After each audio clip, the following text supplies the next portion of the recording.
કેમ છો વિદ્યાર્થી મિત્રો, મજામાં બધા? ચાલો આજથી આપણે સ્ટાર્ટ કરીશું ટીવાય બીકોમ સેમ 5.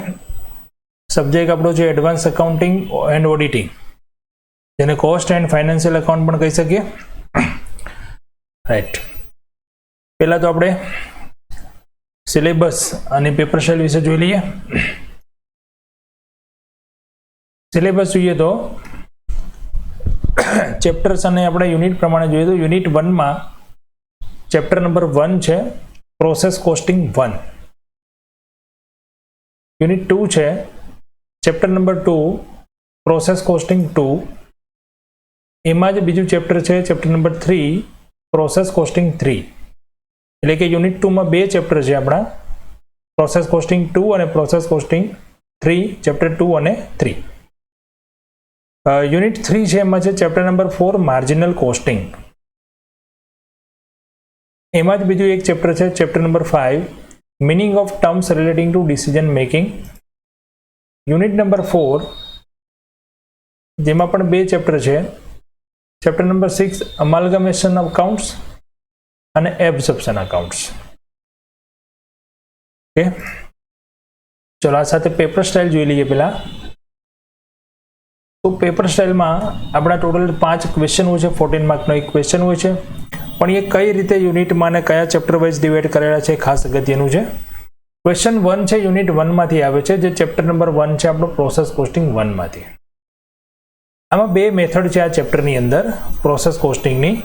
તો આ બે મેથડમાં એક મેથડ જે છે એના મોટા ક્વેશ્ચન હોય છે, એટલે એનો જો ક્વેશ્ચન આપણને પૂછાય તો 14 માર્કનો ક્વેશ્ચન હોય, અને એને ઓપ્શનમાં બીજી મેથડનો એક ક્વેશ્ચન અને આ એક મોટી જે મેથડ છે એનો એક નાનો ક્વેશ્ચન એમ કરીને ક્વેશ્ચન પૂછાય છે 14 માર્કનું ટોટલ. યુનિટ નંબર 2 એટલે આપણે ક્વેશ્ચન 2 માંથી એક ચેપ્ટર 2 અને 3 માંથી ક્વેશ્ચન આવશે. અહીંયા બે ચેપ્ટર છે એટલે ઘણીવાર એવું બને કે ચેપ્ટર 2 નો ક્વેશ્ચન હોય 14 માર્કનું, ઓપ્શનમાં ચેપ્ટર 3 નો ક્વેશ્ચન હોય 14 માર્ક્સનો. પણ એવું કમ્પલસરી નથી કે ચેપ્ટર 2 ની ઓરમાં ચેપ્ટર 3 આવશે જ, એટલે આપણે કમ્પ્લીટ તૈયારી તો બંનેની કરવાની. ક્યારેક એવું બને કે ચેપ્ટર 2 માંથી ક્વેશ્ચન પૂછે, ઓપ્શનમાં ચેપ્ટર 3 ના હોય, અથવા બંનેમાંથી આપણને એક એક ક્વેશ્ચન પૂછી શકે, એટલે ક્વેશ્ચન ચેપ્ટર બંને તૈયાર કરવાના કમ્પલસરી. ક્વેશ્ચન નંબર 3 યુનિટ 3 માંથી આવશે, જેમાં આપણા બે ચેપ્ટર છે 4 અને 5. ચેપ્ટર નંબર 4 માર્જિનલ કોસ્ટિંગ છે, એમાંથી પ્રેક્ટિકલ આખું ચેપ્ટર છે એટલે એમાંથી આપણને સમસ પૂછાશે. અને ચેપ્ટર નંબર 5 છે થિયરીનું ચેપ્ટર છે, એમાંથી આપણને 3 કે 4 માર્કની થિયરીનો ક્વેશ્ચન આવે છે. એટલે કે ચેપ્ટર 4 છે અહીંયા, એ ચેપ્ટર 4 માંથી ટોટલ 10 માર્કના ક્વેશ્ચન આપણને પૂછી શકે. ક્વેશ્ચન 4 યુનિટ નંબર 4 બે ચેપ્ટર ફરી પાછા, ચેપ્ટર 6 અને ચેપ્ટર 7 અમાલ્ગમેશન અકાઉન્ટ્સ અને એબ્સોર્પ્શન અકાઉન્ટ્સ.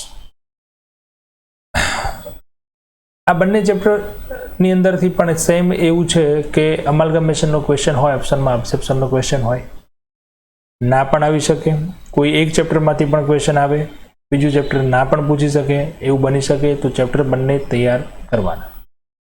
5 નંબરનો ક્વેશ્ચન છે, ટોટલ 1 થી 4 યુનિટ એટલે કે 7 ચેપ્ટરમાંથી ઓબ્જેક્ટિવ, MCQ જેવા ક્વેશ્ચન આપણને પૂછે. ઓકે, તો આ આપણો સિલેબસ છે અને આપણી પેપર સ્ટાઇલ છે. સિલેબસ પ્રમાણે ચેક કરીએ તો જો ચેપ્ટર 1, 2 અને 3 આ એક જ ટાઈપના ચેપ્ટર્સ છે, process costing 1, process costing 2 and process costing 3.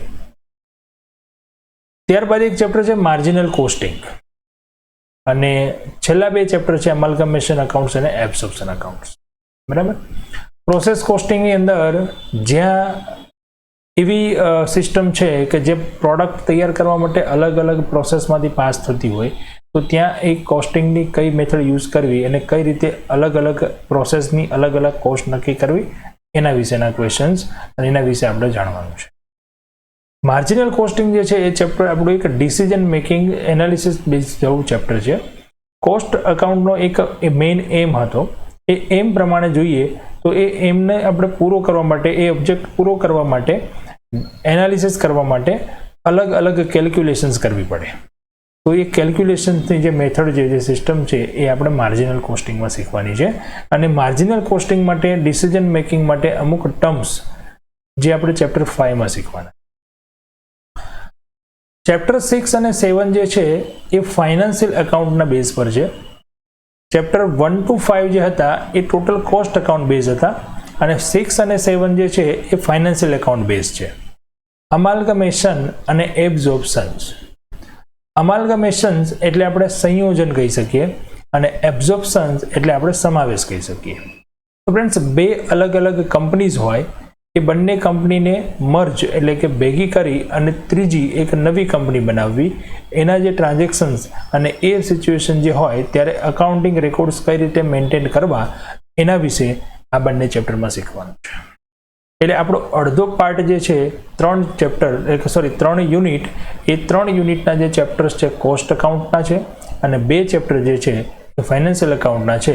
એટલે આપણે એને કોસ્ટ એન્ડ ફાઇનાન્શિયલ એકાઉન્ટ એક સબ્જેક્ટ કહી શકીએ. અને આ એકદમ બધા જ ચેપ્ટર્સ જે છે એડવાન્સ લેવલના છે, એટલે આપણે એને advance accounting and auditing subject કહીએ છીએ. ઓકે, ચલો આપણે સ્ટાર્ટ કરીશું chapter number 5, amalgamation accounts. Okay, ચાલો તો અમાલ્ગમેશન શું છે એના વિશે થોડું પહેલા જાણી લઈએ, એનો મિનિંગ સમજીએ. Meaning of amalgamation: the combination of one or more companies to a new entities. Entities मतलब business Ekam, धंधाकीय Ekam. Combination of one or more companies, एक अथवा एक थी વધુ કંપનીઝનું કોમ્બિનેશન કરી અને એક નવી કંપની અથવા નવું એક બિઝનેસ ધંધાકીય એકમની સ્થાપના કરવી. During amalgamation, two or more companies willingly come together to cooperate with each other and diversify their business activities. એટલે amalgamation એક પ્રોસેસ છે. આ પ્રોસેસ દરમિયાન ટુ ઓર મોર કંપનીઝ, બે કે તેથી વધુ કંપનીઓ સ્વૈચ્છિક રીતે કમ ટુગેધર ભેગા થાય છે. શેના માટે? To cooperate with each other, બંને ભેગા મળીને, બંને એકબીજાને કોઓપરેટ કરીને ડાયવર્સિફાય એટલે કે expand, Vikas there business activities, એમની ધંધાકીય પ્રવૃત્તિઓને, બિઝનેસને એક્સપાન્ડ કરવા માટે એ લોકો વોલેન્ટરી સ્વૈચ્છિક રીતે ભેગા મળી અને નવું એક બિઝનેસ એકમની સ્થાપના કરે છે. એટલે કે ટૂંકમાં કહીએ તો બે કંપની ભેગી મળી અને નવી કંપનીની સ્થાપના કરે છે. આપણે એકાઉન્ટની ભાષામાં એવું કહી શકીએ, પણ આમ જો પ્રેક્ટિકલી જોઈએ તો એ બંને કંપનીઓ જે છે ભેગી થઈ અને એમનો જ પોતાનો બિઝનેસ પણ બંને ભેગા મળીને કરે છે. આપણે એકદમ સિમ્પલ એક્ઝામ્પલ લઈએ તો એવું કહી શકીએ, એક નાના વેપારીની આપણે કે નાના બિઝનેસની વાત કરીએ તો એક નાનો કોઈ બિઝનેસ છે, એ એના બિઝનેસને ડેવલપ કરવા માટે શું કરી શકે? આપણે પહેલેથી વાણિજ્ય વ્યવસ્થાની અંદર, કોમર્સની અંદર ભણતા આવીએ છીએ કે સૌથી પહેલાં નાનો ધંધો શરૂ કરવો હોય તો પ્રોપ્રાઇટરશિપથી સ્ટાર્ટ કરો. પ્રોપ્રાઇટરશિપથી સ્ટાર્ટ કર્યા પછી જેમ જેમ ધંધાનો વિકાસ થાય તો એમાં બીજા માણસો જોડતા જાઓ તો પાર્ટનરશિપ ફર્મ બને. પાર્ટનરશિપ ફર્મમાં પણ ધીરે ધીરે વિકાસ થાય તો પછી જોઈન્ટ સ્ટોક કંપની બને. કંપનીઝમાં પણ એવું બને કે કંપની બની ગયા પછી પણ આપણે હજુ બિઝનેસ એક્સપાન્ડ કરવો છે તો શું કરીએ? તો બિઝનેસ એક્સપાન્ડ કરવો છે તો પછી કંપની શું કરશે? તો સેમ કંપની હોય બીજી, એ કંપની ભેગા મળીને મોટી કંપનીની સ્થાપના કરશે. તો અમાલ્ગમેશન જે અહીંયા છે એ આપણે ઓનલી ફોર કંપનીઝ માટેની વાત કરીએ છીએ. કોઈ નાના બિઝનેસ એકમની કોઈ વાત કરતા નથી, કોઈ પાર્ટનરશિપ નહીં, કોઈ પ્રોપ્રાઇટરશિપ ફર્મની નહીં. જે મોટી મોટી કંપનીઓ છે એની વાત કરીએ છીએ. આપણે સાંભળ્યું હશે આપણે રિસેન્ટલી ઘણી કંપનીઓ મર્જ થઈ, બરાબર. માઇક્રોસોફ્ટ કંપની હતી, માઇક્રોસોફ્ટ કંપનીએ નોકિયા કંપનીને પરચેસ કરી લીધી, તો નોકિયા કંપની અત્યારે બંધ થઈ અને હવે એનો બિઝનેસ આખો કોણ કરે છે? Microsoft company. આને મિત્રો આપણે અમાલ્ગમેશન ના કહી શકીએ. ત્યાં શું થયું? કંપની આખી બીજી કંપનીએ પરચેસ કરી લીધી. તો અમાલ્ગમેશનમાં શું કહે છે? Two or more companies willingly come together to cooperate, બંને ભેગા મળી અને ધંધાનો વિકાસ કરવા માટે કામ કરે છે. બરાબર છે? તો એક એક્ઝામ્પલ સાથે સમજીએ શું કહેવા માંગે છે અમાલ્ગમેશન.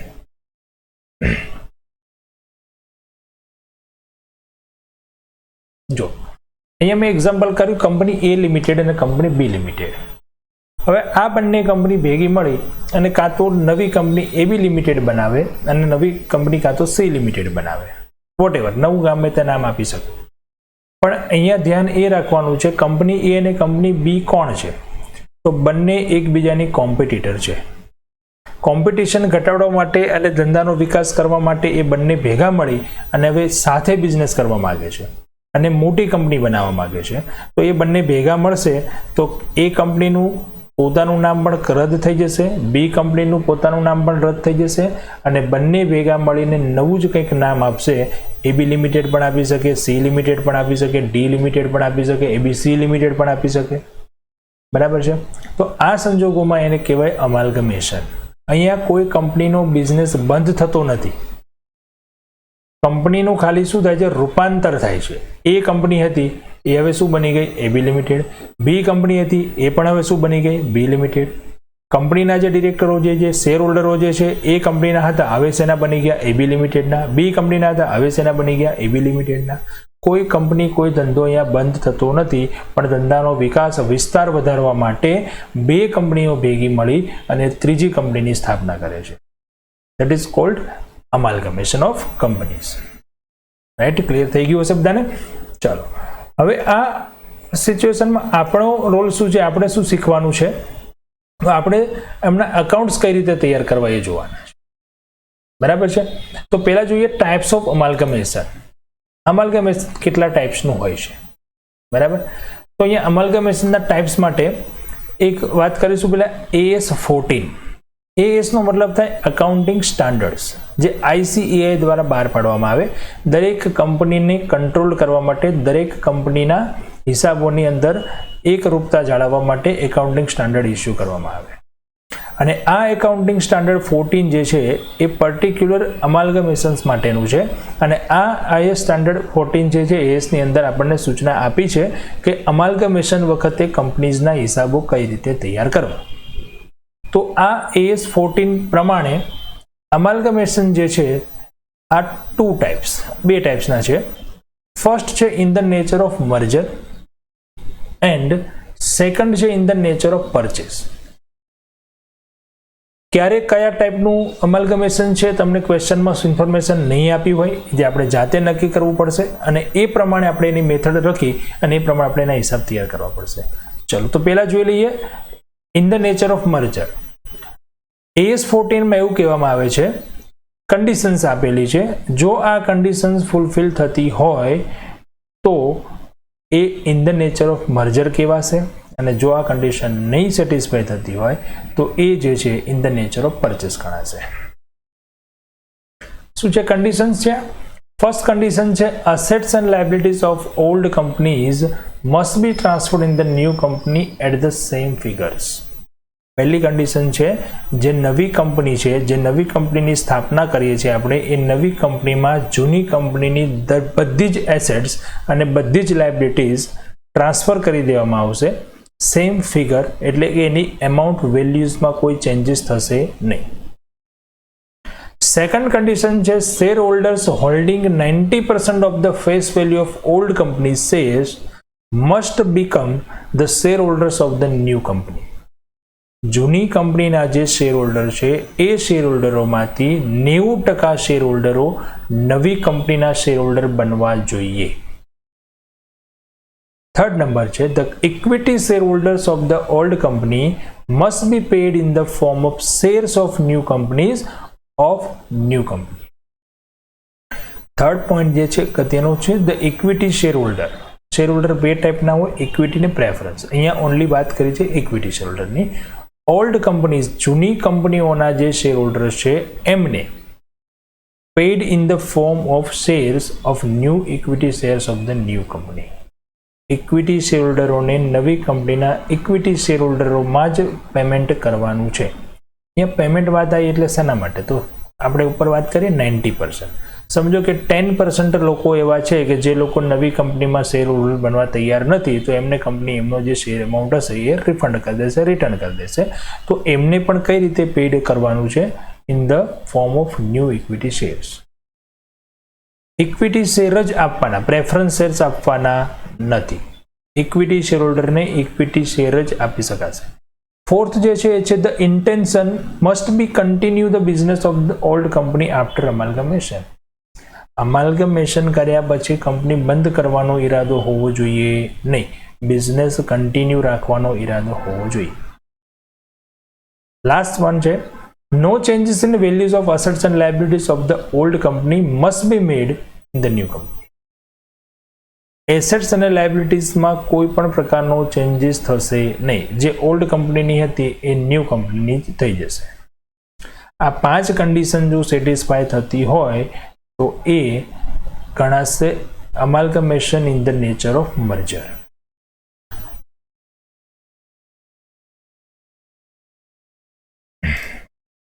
પણ જો આમાંથી એટલે કે amalgamation which does not satisfy any one or more, એક અથવા એકથી વધુ, such condition falls in the category of amalgamation in the nature of purchase. આમાંથી એક કે એકથી વધારે કોઈ પણ કન્ડિશન જો સેટિસ્ફાય નહીં થતી હોય તો એ પરચેસ ટાઈપનું અમાલ્ગમેશન ગણાશે, મર્જર ટાઈપનું ગણાશે નહીં.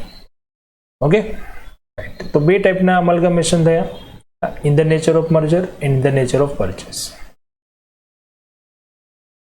હવે આપણે ક્વેશ્ચનની વાત કરીએ તો આપણી મેથડ 1 છે જેની આપણે આજે ડિસ્કસ કરીશું. મેથડ 1 છે એ છે accounts of amalgamation in the nature of purchase, એટલે કે પરચેસ ટાઈપનું જ્યારે અમાલ્ગમેશન હોય તો એના આપણે હિસાબો કઈ રીતે લખીશું, એ પરચેસ કઈ રીતે ગણાશે તો એના વિશે પહેલા જોઈ લઈએ. પરચેસ માટે અહીંયા વાત કરી છે, પરચેસ ટાઈપનું અમાલ્ગમેશન છે એનો કઈ રીતે આપણે સમજીશું. તો in this type of amalgamation company purchase another company's business and formed a new company. આ જે છે એ વાત ખાલી આપણે અકાઉન્ટ્સના પર્પઝથી કરીએ છીએ. AS 14માં તો આપણને જે કન્ડિશન આપી છે એ પ્રમાણે જ પરચેસ ગણાશે. પણ જો પરચેસ ટાઈપનું અમાલ્ગમેશન હોય તો શું કરશે, તો જે કંપની છે, જે કંપની નવી કંપની બને છે એ નવી કંપની જૂની કંપનીનો બિઝનેસ ખરીદી લે છે એ પ્રમાણે આપણે હિસાબો તૈયાર કરવાના છે. બરાબર છે. ચલો એક્ઝામ્પલ જોઈએ. એક્ઝામ્પલ પ્રમાણે કંપની A અને કંપની B એ બંધ કરી અને આપણે નવી કંપની બનાવીએ છીએ AB અથવા તો C. તો એ કંપની શું ગણાશે, વેન્ડર કંપની, વેચનાર કંપની. B કંપની ગણાશે વેન્ડર, એન્ડ C અથવા તો AB કંપની જે હશે એ કંપનીને આપણે હાયરર કંપની કહીશું અથવા પરચેસિંગ કંપની. બરાબર છે. અહીંયા હવે પ્રોબ્લેમ એ થશે કે તમને 3 કંપનીઓ આપી છે. ક્વેશ્ચન આપણને જે પૂછાય છે, ક્વેશ્ચન કોઈ પણ કંપની માટે પૂછી શકે. તમને એવું પૂછશે prepare the accounts in the company A limited. A લિમિટેડના ચોપડામાં હિસાબ તૈયાર કરો. બરાબર. એ જ પ્રમાણે prepare account in the books of B અથવા prepare accounts in the books of C limited અથવા AB લિમિટેડ. તો A અને B છે એ વેન્ડર કંપની ગણાશે અને C છે એ પરચેસિંગ કંપની ગણાશે. તમારે ખાસ ધ્યાન એ રાખવાનું છે કઈ કંપનીના ચોપડામાં હિસાબ તૈયાર કરવાના છે એ પ્રમાણે આપણે મેથડ જોઈશું. બરાબર છે. ચલો પહેલી આપણે મેથડ આજે વાત કરીએ accounts in the books of purchasing company, એટલે કે ખરીદનાર કંપની જે છે એના ચોપડામાં હિસાબ તૈયાર કરવા હોય તો કઈ રીતે તૈયાર કરીશું. સ્ટેપ્સની વાત કરીએ તો આ 5 સ્ટેપમાં આપણે ફોલો કરીશું. ફર્સ્ટ સ્ટેપ જે છે એ છે calculation of net assets. Net એસેટની ગણતરી કરવાની ફોર બોથ વેન્ડર કંપની, બંને વેચનાર કંપનીની. નેટ એસેટ કઈ રીતે ગણશો, તો total assets minus total liabilities. Step number 2 છે calculation of purchase price. Purchase price ગણવા માટેની 2 જુદી જુદી મેથડ છે. કઈ રીતે તમને વિગત આપી છે એના પર ડિપેન્ડ છે. તો purchase price equal to sum of all purchase consideration. જો તમને બધા જ ખરીદીના અવેજો આપેલા હોય તો એનો સરવાળો કરીએ એટલે આપણને પરચેસ પ્રાઇસ મળી જાય. If all consideration given clear. પણ જો એમાંથી એક પણ વિગત આપણને ક્લિયર ના આપ્યું હોય કે અધૂરી માહિતી આપી હોય તો પછી આપણે પરચેસ પ્રાઇસ ગણવા માટેની બીજી મેથડ યુઝ કરવી પડે, જેમાં purchase price is equal to net asset, જે આપણે સ્ટેપ નંબર 1 માં ગણી હોય. સ્ટેપ નંબર 3 છે calculation of goodwill or capital reserve. Goodwill અથવા કેપિટલ રિઝર્વની કેલ્ક્યુલેશન કરવાની છે. જો આ સેકન્ડ મેથડ પ્રમાણે આપણે કેલ્ક્યુલેશન કરી હશે કે purchase price is equal to net asset, તો ગુડવિલ કે કેપિટલ રિઝર્વની કેલ્ક્યુલેશન થશે નહીં. ગુડવિલ કોને કહીશું, કેપિટલ રિઝર્વ કોને કહીશું, તો એના માટે આપણે ધ્યાન રાખવાનું છે પરચેસ પ્રાઇસ અને નેટ એસેટ વચ્ચેનો જે ડિફરન્સ, એ ડિફરન્સને જ કહેવાય ગુડવિલ અથવા કેપિટલ રિઝર્વ. એટલે જો તમે પરચેસ પ્રાઇસમાં પહેલા પોઈન્ટ પ્રમાણે એટલે કે purchase price equal to sum of all purchase consideration તરીકે ગણતરી કરી હશે તો ગુડવિલ નેટ એસેટ અને પરચેસ પ્રાઇસ અલગ અલગ આવશે અને બંને વચ્ચેનો ડિફરન્સ જે હશે એ ગુડવિલ આવશે અથવા કેપિટલ રિઝર્વ આવશે. ઓકે. સ્ટેપ નંબર 4 છે રાઇટ જર્નલ એન્ટ્રીઝ. આટલી કેલ્ક્યુલેશન કર્યા પછી જર્નલ એન્ટ્રીઝ લખવાની છે. અને સ્ટેપ નંબર 5 છે પ્રિપેર ન્યૂ બેલેન્સ શીટ. આ દરેક સ્ટેપ્સની આપણે થોડીક ડીપમાં ડિસ્કશન કરીશું નેક્સ્ટ લેક્ચરમાં. હાલ પૂરતું આપણે અત્યારે એટલું રાખીએ, જેમાં તમારે અમલગમેશન વિશે થોડુંક જે બેઝિક ઇમ્પોર્ટન્સ હતું એ સમજવાનું છે. અને એક્ઝામ્પલ જે આપણે થોડુંક આટલું એક વખત રિપીટ ધ્યાનથી સમજી લેજો. Calculation of net asset and calculation of purchase price આ બંને આપણે અગાઉ શીખેલા છીએ. ફરી વખત એની જ કેલ્ક્યુલેશન આવશે અને એની અંદર થોડીક ફેરફારો જે છે એ આપણે જાણવાના છે, જે આપણે નેક્સ્ટ લેક્ચરમાં જોઈશું. બરાબર. જય પ્રભુ.